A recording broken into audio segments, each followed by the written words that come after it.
Votre cash, vos décisions. Bienvenue au podcast Finance 360 avec Alex Demers. Et dans l'épisode d'aujourd'hui, je vais faire comme si je m'assoyais avec quelqu'un qui n'a jamais lu un livre de finance ou d'économie et qui veut simplement comprendre comment fonctionne l'argent. À ce moment-là, je me suis posé la question, ce serait quoi les concepts que j'expliquerais à cette personne-là? Parce que malgré toute la complexité qu'on associe au monde de la finance, la majorité des résultats financiers, ça s'explique par 3-4 principes qui sont relativement simples. Donc aujourd'hui, je veux revenir à la base en essayant de vous résumer ce que je considère comme étant le plus important en finance. Le premier concept, c'est de réaliser que l'argent, ça n'a aucune valeur intrinsèque, dans le sens que lorsqu'on regarde un billet de banque, on a l'impression qu'il y a une valeur réelle, mais pourtant, dans les faits, c'est juste un morceau de papier ou une série de chiffres sur un écran. La seule raison pour laquelle l'argent, ça vaut de quoi, c'est que collectivement, on a accepté de lui attribuer une valeur. C'est ce qu'on appelle la monnaie fiduciaire. En anglais, c'est le fiat money. Et lorsque vous recevez votre paye, vous acceptez ces dollars-là parce que vous savez que votre épicerie ou votre fournisseur d'Internet ou n'importe qui va accepter de prendre ces dollars-là aussi. Et tout le système monétaire repose là-dessus.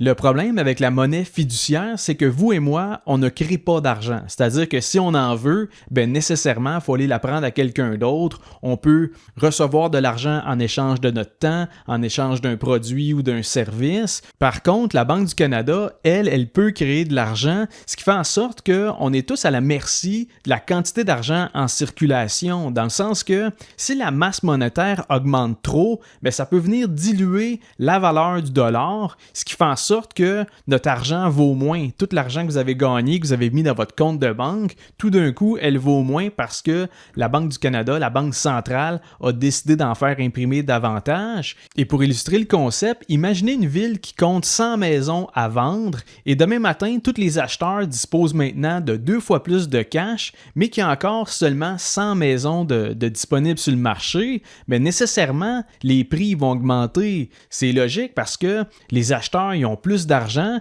et ils vont se battre pour aller acquérir une propriété. Et c'est essentiellement ça qui se produit lorsque la Banque centrale augmente la masse monétaire plus rapidement que la capacité de production de l'économie, ça crée de l'inflation.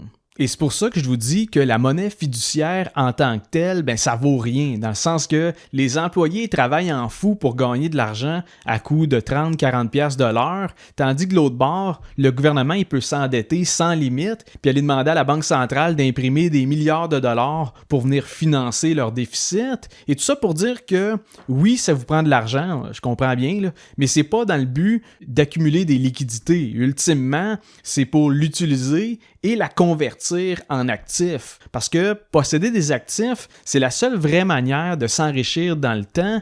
Et d'ailleurs, je vais revenir là-dessus dans le deuxième segment de l'épisode. Mais avant, le deuxième concept, ça concerne les impôts et les taxes. À mon avis, c'est probablement l'un des sujets les plus importants à comprendre quand on vit au Québec, parce que beaucoup de gens regardent leur salaire brut, mais pourtant, c'est pas le salaire brut qui paye l'épicerie, l'hypothèque ou les vacances. Ce qui compte réellement, c'est le montant net après toutes les retenues à la source, incluant l'impôt et les cotisations obligatoires au régime des rentes du Québec, au RQAP, aux cotisations syndicales, etc.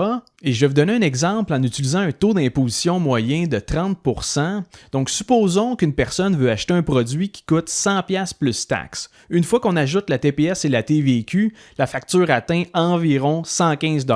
Et pour avoir 115$ après 30% d'impôt, cette personne-là, elle doit gagner 164$ en revenu brut. Donc, autrement dit, il y a un 49$ qui part en impôt et un 15$ en taxes de vente, juste pour que le commerçant il réussisse à ramasser 100$. Et c'est sûr que lorsqu'on comprend cette réalité-là, notre perception des dépenses, ça change complètement. Moi, quand je vois quelqu'un acheter quelque chose à 1000$ plus taxes, pour moi, je vois une dépense de 1600, 1800 pièces en termes de revenus bruts, tout dépendamment c'est quoi son taux d'imposition. Et avec autant d'impôts à payer, on n'a pas le choix de le prendre en compte dans le calcul. Et c'est pour ça que tout le monde devrait se servir des avantages fiscaux des comptes enregistrés. Ici, je fais référence au CELI qui vous permet de générer des revenus de placement qui sont non imposables, même lorsque vous allez retirer les fonds. Je parle aussi des cotisations au REER qui vous permettent de réduire votre revenu imposable. À ce moment-là, vous allez recevoir un remboursement d'impôts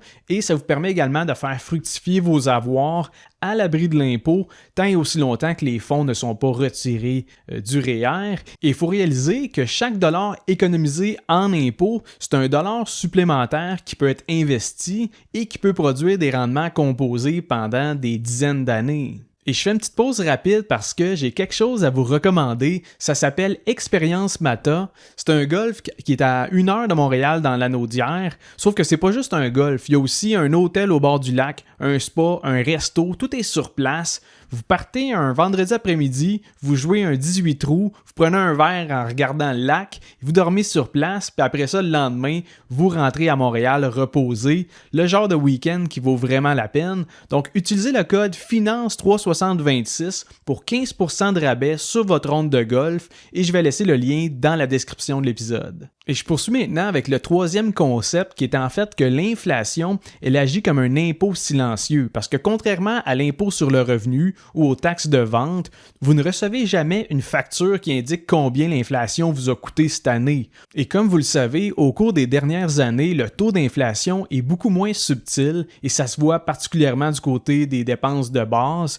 On s'entend, le prix des aliments a augmenté, le coût du logement a augmenté, même chose pour les assurances et les taxes municipales, et plusieurs dépenses essentielles ont progressé plus rapidement que les revenus de nombreux ménages, ce qui fait en sorte que même si la majorité des travailleurs reçoivent une augmentation salariale à chaque année et que ça peut leur donner l'impression que leur situation financière s'améliore, mais dans les faits, lorsque le coût de la vie augmente plus rapidement que les revenus, leur pouvoir d'achat il diminue. Par exemple, si votre salaire augmente de 2% et que vos dépenses augmentent de 3%, bien, votre budget va se dégrader malgré la hausse salariale. Et si on prend un exemple concret, supposons qu'en l'an 2000, un ménage dépensait 100$ pour remplir son panier d'épicerie, bien 26 ans plus tard, ce même panier-là, il coûterait pratiquement le double. Et le problème, c'est que les revenus durant ce temps-là, ils n'ont pas doublé pour la majorité du monde. Et c'est d'ailleurs ce qui explique pourquoi plusieurs personnes ont l'impression que leurs parents avaient une vie financière plus facile. C'est souvent parce que certains actifs, entre autres les maisons, bien, ça représentait un multiple beaucoup plus faible du salaire annuel moyen que ce qu'on voit en date d'aujourd'hui. Et la forte hausse du coût de la vie, bien, ça crée un phénomène qui fait en sorte que l'inflation, ça vient pénaliser l'argent qui demeure immobile. Beaucoup de gens considèrent qu'épargner consiste simplement à accumuler de l'argent dans un compte bancaire, mais le problème, c'est que le cash, il perd progressivement de sa valeur au fil du temps. T'sais, imaginez quelqu'un qui a caché 10 000$ dans un coffre-fort en 1980. Aujourd'hui, il y aura encore la même somme d'argent dans son safe. Par contre, son 10 000$, ben, ça ne lui permettrait pas d'acheter la même quantité de biens et services qu'à l'époque où il avait mis cette somme-là dans son coffre-fort. Et le même principe s'applique à l'argent qui dort dans un compte chèque. Si votre épargne génère un rendement qui est inférieur au taux d'inflation annuel, votre pouvoir d'achat s'effrite d'une année à l'autre, donc autrement dit, vous perdez de l'argent en valeur réelle. Et c'est ce qui m'amène à vous parler de notre système économique qui récompense les propriétaires d'actifs. Lorsqu'on comprend que l'argent perd graduellement de sa valeur dans le temps, on comprend également pourquoi les investisseurs cherchent à posséder des actifs. La majorité des Québécois gagnent leur vie en échangeant leur temps contre un salaire. Et il n'y a absolument rien de mal là-dedans. C'est la formule standard. On étudie, on trouve un emploi, on reçoit une paye aux 2 semaines, puis après ça, ben, on paye nos factures. Et le problème, c'est qu'une journée, ben, ça contient seulement 24 heures. Même le travailleur qui est le plus motivé au monde, ben, il finit par atteindre une limite. Là. Même si tu veux faire 150 heures par semaine, physiquement, c'est impossible. Et c'est là que les actifs deviennent importants parce que c'est ça qui vous permet de générer de l'argent même lorsque vous ne travaillez pas. Par exemple, lorsque vous achetez des actions de la BMO, vous devenez copropriétaire d'une entreprise qui dégage des profits et qui en redistribue une partie sous forme de dividendes à ses actionnaires. La même logique s'applique avec un immeuble qui a des locataires qui payent des loyers à chaque mois ou avec une terre agricole qui prend de la valeur puis qui crée des rendements avec les récoltes. Les actifs, ça vous enrichit de façon relativement passive et c'est précisément ce qui distingue un investissement versus une dépense parce que dans les deux cas, tu as échangé ton argent contre quelque chose, mais dans le cas d'un actif, il peut produire des revenus récurrents et généralement, il prend de la valeur au fil du temps. Et si on prend deux personnes qui ont 35 ans, par exemple, qui gagnent exactement le même salaire, sauf que le premier, il consacre la majorité de sa paye à des dépenses de consommation. Il roule en voiture neuve, il a un bateau, il est toujours parti en voyage. Bref, son style de vie absorbe la quasi-totalité de ses revenus. Versus le deuxième que lui, il décide de consacrer une bonne partie de sa paye à l'acquisition d'actifs. Autrement dit, il décide de cotiser à son CELI, à son REER, il investit en bourse en achetant des actions ou des FNB. Et 20 ans plus tard, les deux personnes qui ont gagné exactement le même revenu d'emploi, ils vont se retrouver avec deux situations financières complètement différentes. Le deuxième va avoir bâti un portefeuille qui affiche un rendement qui dépasse ce qu'il gagne par année, tandis que l'autre va encore dépendre de son prochain chèque de paye pour payer ses factures, ce qui fait en sorte que l'un a l'air riche, tandis que l'autre, il l'est pour vrai. Et c'est probablement l'une des raisons pour lesquelles je considère les marchés boursiers comme étant le meilleur outil pour monsieur, madame, tout le monde, parce que maintenant, avec les comptes de courtage en ligne qui coûtent plus rien, les frais de transaction à 0$, n'importe qui peut devenir actionnaire des meilleures entreprises au monde. Pas besoin d'être millionnaire, pas besoin d'avoir étudié en finance non plus. Juste en commençant avec une centaine de piastres, tu peux acheter des actions ou des parts de fonds négociés en bourse. Tu n'as pas de barrière à l'entrée comme avec l'immobilier, que là, ça prend une mise de fonds, du financement. C'est beaucoup plus complexe au niveau de l'ingénierie financière, au niveau de la gestion des locataires, la gestion du bâtiment. Donc, tout ça pour dire que du fait qu'on ne contrôle pas la masse monétaire, qu'on ne contrôle pas les finances publiques et qu'on est exposé à des taux d'imposition, à des taxes, vous n'avez pas le choix d'investir de façon à vous protéger financièrement. Il faut utiliser les outils fiscaux qu'on a à notre disposition, comme le CELI, le REER, le CELIAP, le R3E.